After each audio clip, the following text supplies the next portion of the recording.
உலகை ஆள்வது மானுடத்தின் சிந்தையா, உலகத்தின் ஆயுதங்களா?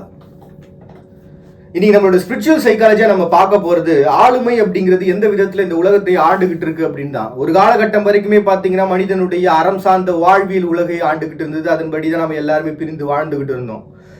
அது தொடர்ந்து பாத்தீங்கன்னா ஆளுமைன்றது இடம் சார்ந்து எழ ஆரம்பிச்சது. ஒவ்வொருத்தரும் இடத்துக்காக அடிக்க ஆரம்பிச்சாங்க, சண்டை போட ஆரம்பிச்சாங்க. கம்பெனிஸ் உருவாச்சு. அந்த கம்பெனிஸ் மூலமா அதை தொடர்ந்து வந்தவங்க கரும்பு ஏற்றுமதி அப்படின்னு சொல்லி உலகத்துல அத்தனை பேரையுமே அடிமையாக்குனாங்க. அது தொடர்ந்து வாழ்வியல்ல பொருளாதாரம்ன்றது முக்கியமா இருந்துச்சு. பொருளாதாரத்தை கொண்டு ஆள ஆரம்பிச்சாங்க.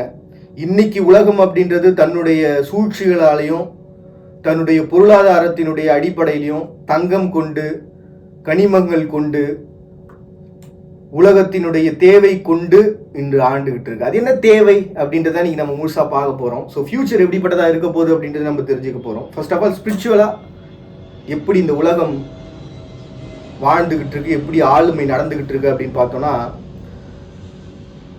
சிந்தைகோல் கொண்டு உலகை ஆய்ந்தவர்கள். ஆசீவகம் அப்படிங்கிற ஒரு மதம் இருந்தது ஒரு காலகட்டத்தில். எப்ப மழை பெய்யும், எப்ப வெயில் அடிக்கும், எப்ப புயல் அடிக்கும், என்ன நடக்கும்னு சொல்லி முழுமையா ஆய்ந்த வாழ்ந்த ஒரு முன்னோர்கள். அதுக்கு முன்னாடி உலகத்துல பல மதங்கள் இருந்தது. எகிப்தியன்ஸ் முதற்கொண்டு கிட்டத்தட்ட 10,000 வகையான திராட்சைகளை வச்சு ஒரு திராட்சை ரசம் மதுபானங்களை ரெடி பண்ணியிருக்காங்க. அப்ப அவங்க வாழ்வியல் எப்படிப்பட்டதா இருக்கும்னு நினைச்சு பாருங்க. ஜாப்பனீஸ், கொரியன்ஸ், இவங்க எல்லாருடைய வாழ்வில் எடுத்துங்க. கொபாக்லி டெஃபே அப்படின்னு சொல்லிட்டு ஒரு பிளேஸ், கோதுமையை விளை வச்சிருக்காங்க 10,000 வருடங்களுக்கு முன்னாடி. அவங்க வாழ்வியல் எப்படிப்பட்டதா இருக்கும்னு நினைச்சு பார்த்துங்க. இது எல்லாமே ஸ்பிரிச்சுவலா நான் யார் என்று உணர்ந்து நம்ம மீறிய ஒரு சக்தி இருக்குன்றத உணர்ந்தவங்களுடைய வாழ்வியல். அதனாலதான் பாத்தீங்கன்னா கல்லறைகளுக்கு இம்பார்ட்டன்ஸ் கொடுத்துருக்காங்க. கொடுமணல் நாகரிகம் அப்படின்னு சொல்லி ஒரு நாகரிகம் இருக்கு. அங்க போனா முழுக்க கல்லறைகளா இருக்கும்.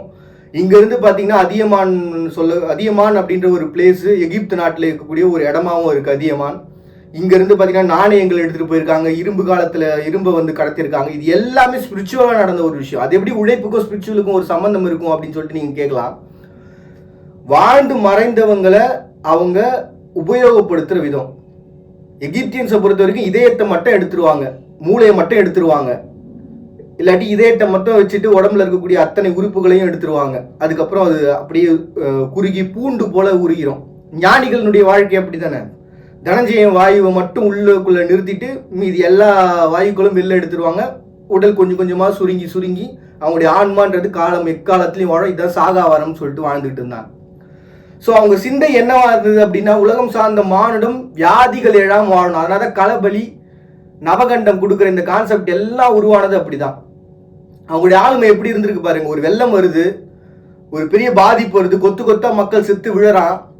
ஒருத்தர் அந்த நாட்டில் இருக்கக்கூடியவங்க, அந்த இடத்துல இருக்கக்கூடியவங்க, கூட்டத்தில் இருக்கக்கூடிய சிறந்த மனிதர் ஒருவர், உடல் முழுவதும் பலம் கொண்ட ஒருத்தவங்க தன்னைத்தானே நவகண்டம் கொடுத்துட்டு இந்த மக்களை நான் காக்கிறேன்னு சொல்லி நின்னாங்க. அப்படிதான் கொற்றவை முதற்கொண்டு இன்னைக்கு நாம கும்பிடுற கருப்பன் முதற்கொண்டு அப்படிதான் வாழ்ந்திருக்காங்க. ஸோ ஆளுமை எப்படி காத்திருக்காங்கன்னா, தன் உயிர் கொண்டு காத்திருக்காங்க, அறம் கொண்டு நின்று இருக்காங்க. அதனாலதான் அப்பெல்லாம் கதவு கிடையாது. ஒரு வீட்டில் வந்து சாப்பாடை வந்து எடுத்து தண்ணி ஊற்றி வைக்கிறோன்னா கூட வேற ஊர்ல இருந்து யாருன்னா வந்திருக்காங்களாம் பாரு அப்படின்னு சொல்லிட்டு எல்லாரும் சாப்பிட்டு முடிச்சிட்டாங்களா, நம்ம வீட்டில் இருக்க சோறு வந்து தீர்ந்துருச்சா இல்லை மற்றவங்களுக்கு தேவையான்ற தேவையை பார்த்துட்டு கொடுத்து வாழ்ந்த காலம் அந்த காலம். அப்படி வாழ்ந்திருக்கும்.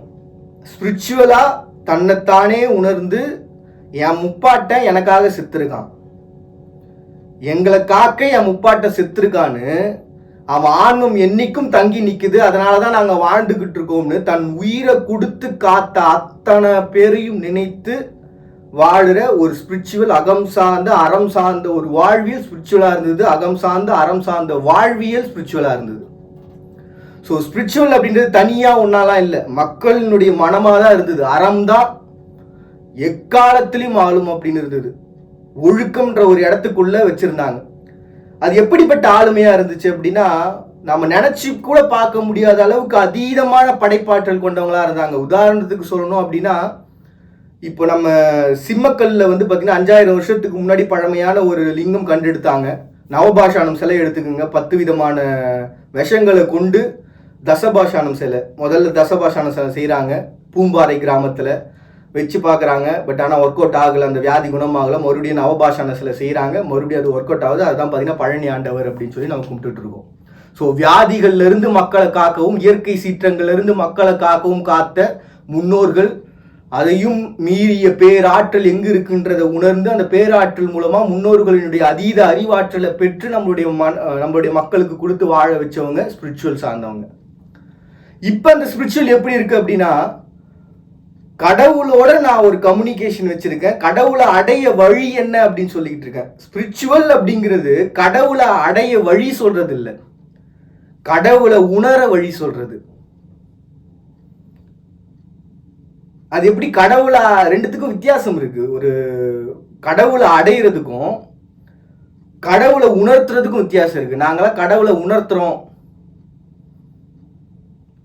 இப்போ கடவுளை உணர்த்துறவங்க என்ன பண்ணுவாங்கன்னா, உங்களுக்குள்ள கடவுள் இருக்கான், இதெல்லாம் இப்படிலாம் இருந்துச்சு, இந்தந்த மதங்கள் இப்படி இருந்துச்சு, இந்தந்த வாழ்வியல் இப்படி இருந்துச்சு, இந்தந்த கலாச்சாரம் இப்படிப்பட்டவங்களாம் இருந்தாங்க, இவங்க இப்படியெல்லாம் வந்து கடவுளை தேடினாங்க அப்படின்னு சொல்லி முழுமையான ஒரு விளக்கங்களை கொடுத்து முடிச்சு, அதுக்கப்புறம் நீங்க உங்களுடைய கடவுளை உங்களுடைய நம்பிக்கை கொண்டு நீங்க வாழ்வியல நீங்க தேடிக்குங்க அப்படின்னு சொல்றவங்க ஒரு பக்கம்.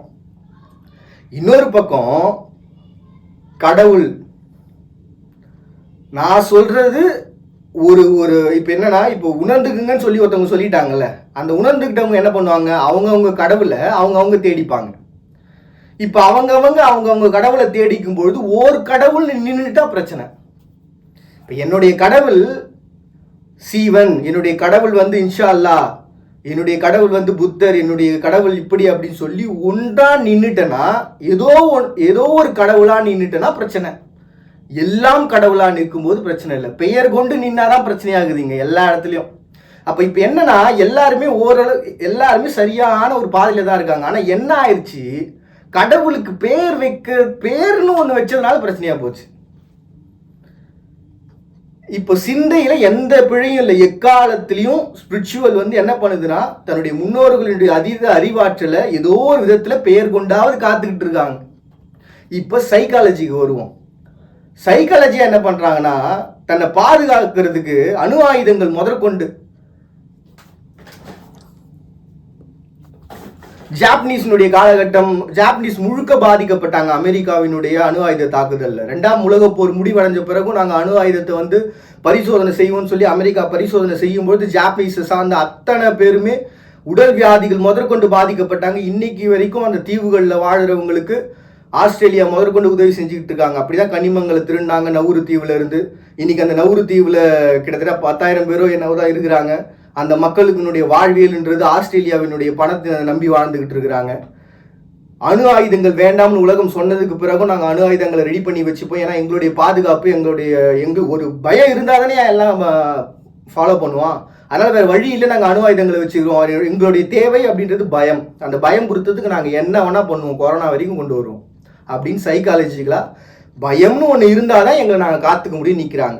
ஸோ ஸ்பிரிச்சுவலாக கடவுள் நீ ஏதாவது ஒரு தவறு செஞ்சால் கடவுள் தண்டிப்பான், கண்ணை குத்திடுவான் அப்படின்ற ஒரு பயம். ஸோ பயம் ரெண்டுமே ஸ்பிரிச்சுவலாகவும் சரி சைக்காலஜிக்கலாகவும் சரி பயம்ன்ற ஒரு இடத்த கொண்டு வந்து நிறுத்தி தன்னை காத்துக்கிறாங்க, தன்னுடைய தேவையை. அப்போ உலகத்தை ஆள்வது சிந்தையா ஆயுதங்களான்னு யோசிச்சா பயம்னு ஒரு இடத்துக்கு வந்து நிற்குது. இப்போ ஒரு பக்கம் ஸ்பிரிச்சுவலாகவும் பார்த்தீங்கன்னா சிந்தை கொண்டு நாங்கள் வாழறோம் அப்படின்னு சொல்லி நிற்கிறாங்க. இந்த பக்கம் நாங்கள் ஆயுதங்கள் கொண்டு, அதுவும் சிந்தை தான், நாங்கள் யோசிச்ச சிந்தனை மூலமாக ஒரு பயத்தை கொண்டு வந்து நிறுத்திருக்கிறோம் அப்படின்னு. அப்போ நம்ம முதல்ல உலகத்தை ஆள்வது சிந்தையான்னு கேட்டதுக்கு பதிலாக உலகத்தை ஆள்வது பயமா அப்படின்னு கேட்டுருக்கலாம் போல. ஆனால் நான் அந்த இடத்த மட்டும் உடைக்கிறேன். ஸ்பிரிச்சுவல் சைக்காலஜியா அவங்கள அறியாமல் செஞ்சிருக்கிற ஒரு விஷயம் என்னன்னா, அவங்க பயம் பொறுத்துறதா நினைச்சு உலகத்தினுடைய அதீத சிந்தனைகளை தூண்டி இருக்கிறாங்க. நீங்க யாரு, உங்களால வாழ முடியாதுன்னு சொல்லும் பொழுதெல்லாம் ஒருத்தன் வாழ்ந்துகிட்டு இருப்பான். நீ யாருன்னு கேட்கும் போதெல்லாம் நான் யார் என்று உணருவான் இந்த உலகம். நீங்க எப்பெல்லாம் மக்களை அழிக்க நினைக்கிறீங்களோ, எப்பெல்லாம் மக்களை பயம்புறுத்த நினைக்கிறீங்களோ, அப்பெல்லாம் மக்கள் சேர்ந்து வாழ்வான். இங்க ஆப்பிரிக்கன்ஸ் முதற்கொண்டு எல்லா இடத்துலையும் இந்தியர்கள் வாழ்வாங்கன்னு சொல்லுவாங்க. உண்மையை சொல்ல போனா எல்லா இடத்துலையுமே பார்த்தீங்கன்னா எல்லா மக்களும் வாழ்ந்துகிட்டு இருக்கான். அது சில சமயங்களை நம்மளை தூண்டி விடுறதுக்காக அது பண்றது. நீங்கள் ஒரு தனிப்பட்ட குழு அப்படின்னு சொல்லி பிரித்து வைக்கிறதுக்காக, பிரித்தாளும் கொள்கையை கொண்டு வர்றதுக்காக நம்மளை சொல்கிற ஒரு விதம். Indians are dogs, Africans are dogs அப்படின்னு சொல்கிறது. இந்த மாதிரி ஒரு தகாத வார்த்தைகளை பயன்படுத்துறதுன்னு ஒன்று இருக்கும் இல்லையா? ஆனால் உண்மையை சொல்லப்போனால் பெருமை கொள்ளணும். ஏன்னா நம்மளுடைய முற்பிறவி ஸ்பிரிச்சுவலாக பார்த்தோம்னா நம்மளுடைய முற்பிறவி நாயாக இருந்திருப்போம். அதுக்கப்புறம் இப்போ நம்ம தவறு செஞ்சோம்னா மறுபடியும் நாயாக தான் பிறப்போம். அதனால தான் ஞானிகளை சுற்றி எப்பவுமே நாய்கள் இருந்துக்கிட்டே இருக்கும். அதுவும் இல்லாமல் ஒரு போர்படை முதற்கொண்டு பார்த்தீங்கன்னா ஒரு டாக்ஸை பயன்படுத்திருக்காங்க. இப்படி அந்த நாயின்ற ஒரு வார்த்தையை பயன்படுத்திட்டதுக்காக இதெல்லாமே சொல்கிறா தானே? உண்மை தான். பேசும் பொழுது அந்த தன்மை நமக்குள்ள வேணும்ன்ற ஒரு எண்ணத்தை இன்னைக்கு வரைக்கும் காத்து நிற்கிற இடம் ஸ்பிரிச்சுவல். தன்மைன்ற ஒரு இடத்துக்குள்ள வந்து நின்றுருது. நீங்க என்னதான் மிரட்டினாலும் சரி, கொய்யால எத்தனை நாடு இருக்கீங்க? 194 நாடு இருக்கீங்களா? கில்ஜா மில் செம்படைகளின் வழி வந்த ஒருவன் முடிஞ்சா அடிச்சுப்பாரு, இல்ல ஒட்டுமொத்த உலகத்தையும் ஆகிட்டேன். ஒரு இடத்துல ஒரு ஆளுமை நிக்குது. அப்ப அந்த ஆளுமைன்றது என்னன்னா, நானா வாழ விடுங்க, என்னையா வாழ விடலைன்னா நான் உலகத்தையும் எதிர்ப்பேங்கிறாரு. ஒரு பக்கம் யோசிச்சு பார்த்தா மக்கள் அடிமைத்தனத்தில் இருக்கிறாங்களோ அப்படின்ற நெகட்டிவ் கான்செப்ட்ல நம்ம ஒரு சைடு பேசிட்டு இருப்போம். இன்னொரு பக்கம் அவருடைய இன்னொரு கான்செப்ட் யோசிச்சு பாருங்க. அந்த பழைய காலத்து ரணவலோட ராணின்னு சொல்லி ஒருத்தவங்க இருக்கிறாங்க.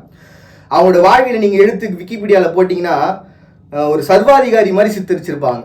சர்வாதிகாரி மாதிரி சித்தரிச்சவங்களுடைய வாழ்வியலை நீங்க பார்க்கும்பொழுது அவங்களை அப்படி ஒரு பாயிண்ட் அவுட்டுக்குள்ள கொண்டு வந்து நமக்கு ஒரு வாழ்வியலை சொல்லியிருக்காங்க. உண்மையாகவே அவங்க வாழ்வியலை நீங்கள் யோசிச்சு பார்த்தீங்க அப்படின்னா அந்த நாட்டு மக்களுக்கு அவங்க சிறந்தவங்களாக தான் வாழ்ந்துருக்கிறாங்க. அப்படிதான் நமக்கு இருக்கும். நீங்கள் வேணால் இப்போ நம்ம ஆய்வாளர்களை கேட்டிங்கன்னா அவங்க முழு உண்மையை சொல்லிடுவாங்க, இப்படி தாங்க அவங்க வாழ்ந்தாங்க அப்படின்ட்டு. இதுக்காக தான் நமக்கு ஆய்வாளர்கள்னு ஒருத்தவங்க இருக்கிறாங்க, ரொம்ப பொறுமையாக நிதானமாக ஒவ்வொரு இடம் சார்ந்து. அதனால தான் கீழடி முதற்கொண்டு நம்ம ஆய்வுகளை மேற்கொண்டுகிட்டு இருக்கோம். உண்மையாகவே வாழ்வியல் என்ன, உலகத்தினுடைய வாழ்வியல் என்ன அப்படின்னு சொல்லி தெரிஞ்சுக்கணும். ஸோ இப்படி இருக்கும் பொழுது அப்போ உலகத்தினுடைய ஒட்டுமொத்தமும் ஆளுமையும் பார்த்தீங்கன்னா பயம்னு நிற்குதா இல்லை ஆயுதங்கள் நிற்குதா அப்படின்னு பார்த்தோம்னா, ஆயுதங்கள் காப்பதற்காகவும் பயம்ன்றது காக்கிறதுக்காக. ஸோ ஆளுமை அது அந்த ஆயுதங்கள் இதெல்லாமே கூட தூக்கிட்டு பயம்ன்ற இடத்துக்கு வந்துடும். பயம் புரித்தி தான் ஆகணும், வேற வழியிலே நாட்டை நான் காத்து தான் ஆகணும் அப்படின்னு சொல்லி நிற்கிறாங்க. ஸோ ஒரு கட்டத்துக்கு அப்புறம் பார்த்தீங்கன்னா பிட்காயின்ஸ் முதற்கொண்டு ஒரு நாட்டினுடைய ஏற்றத்தாழ்வு பொருளாதாரங்கள் முதற்கொண்டு நம்ம எதிர்த்து நிற்கணும் அப்படின்னு சொல்லிட்டு ஒவ்வொருத்தரும் ஒவ்வொரு விதத்தில் பொருளாதாரமாக நம்ம இப்படி தடை விதிப்போம், இல்லை நம்ம இந்த பக்கம் பார்த்தீங்கன்னா அவங்களுடைய மதிப்பை இழக்க வைக்கிறதுக்காக இப்படி செய்வோம் அப்படின்னு சொல்லி ஒவ்வொரு தலைமைகளையும் நாட்டு மக்களை காப்பாற்றுறதுக்காக பல வழிமுறைகளை செய்கிறாங்க. ஒருவேளை உலகத்தினுடைய தலைமைகள் நான் என்று நின்று என் நம்பிக்கை என்று நின்று உலகத்தை ஆள நினைத்தால் சிப்பாய் கழகம் போல மக்கள் கொதித்தெழுவாங்க, மக்களுடைய மனம் அதீத அறிவாற்றல் கொண்டு இயங்கும். ஸோ உலகத்தை தன்மை கொண்டு ஆளலாம், பயம் கொண்டு ஆள முடியாது. நாம் ஓர் சமூகம் என்று மக்கள் நினைக்க ஆரம்பிச்சிட்டானா நாட்டினுடைய தலைமைகளே தேவையில்லாமல் போயிடும், அறம் சார்ந்த வாழ்வில் மீண்டு எழுந்துடும். மறுபடியும் எல்லாரும் இதே போல ஒரு அழகிய தருணங்கள் சந்திக்கிறேன். அது வரைக்கும் நான் உங்க பாண்டி நீங்க பார்த்துட்டு